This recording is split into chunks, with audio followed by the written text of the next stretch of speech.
that you have successfully finished wiring and connecting your PoE vortex coil, it is time for testing. We're going to take channel A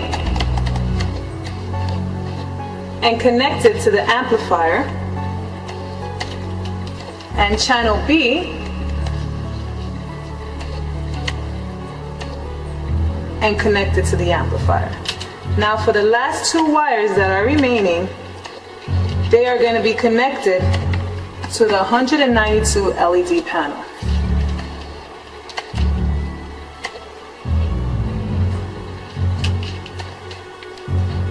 Turn it on, and voila!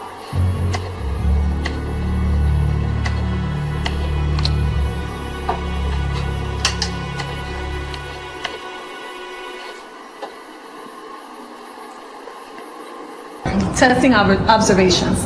Controllable low voltage ozone production, multiple magnetic monopole detection, energy gains using a 1-to-1 ratio coils, coil sensitivity to the Earth's magnetic field, bioelectric interactions with the coil, energy reduction when charging batteries or spinning magnets, synchronization of multiple rotors at different axes, plasma excitation through the center of a vortex coil, increased growth rates in plants around coils, self-cooling properties when running high voltage, very large magnetic fields for little input power, 576 LEDs illuminated using only 1 watt of power, and many more. I'm concerned that your decision to allow offshore drilling could have the effect of chilling investment into alternate sources of energy. And I'm interested in what incentives you're going to be proposing to establish the conditions and to stimulate research and development and expansion of that critical sector.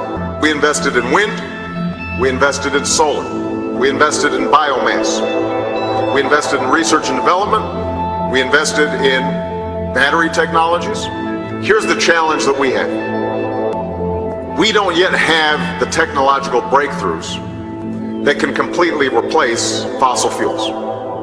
So for the next 10 years, next 20 years, we're still going to be using oil. We're still going to be using coal. We're still going to be using natural gas. We're still going to be using the traditional sources to fuel our cars, to heat our homes, to run our big power plants, etc. Unless somebody here invents something tomorrow, which would be very helpful. And if you have it, let me know. Ancient cultures knew that there was an energy grid around the world. We're only rediscovering this energy grid, and it seems to be that these ancient cultures built all their sacred temples and sites on these nodal points of this giant energy grid around the world. And this is what you find with all the ancient sites, right? And there's Adam's calendar, look, right there, bang! And the pyramid right above it. So this is phenomenal, because then you find this clay tablet, and this is real. This is not even a Sitchin translation. This comes from the Schoen collection in Oslo, and it says, in distant days, in those days after destinies had been decreed, after An and Enlil had set up the regulations for heaven and earth, Enki, the exalted knowing God, by the rules for heaven and earth, the fixed rules, he set up cities.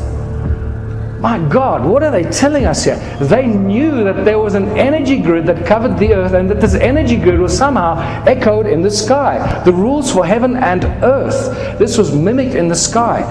And there's a lot more information I can share with you about physical evidence that there is in fact this energy grid in the sky. It is also now evident that the Anunnaki were the ones that put this energy grid in the sky. 2 days before I left to come here, I got a phone call from a guy that knows how to measure this stuff. He has no idea that I'm talking about this. Out of the blue, he told me, you know what, I started measuring these weird energy grids above the North Pole and above the South Pole. They're about 20 by 20 kilometers, and I found scattered fragments of it around the world. It's like it's the remains of some ancient energy grid around the planet. The rules, the fixed rules for heaven and earth.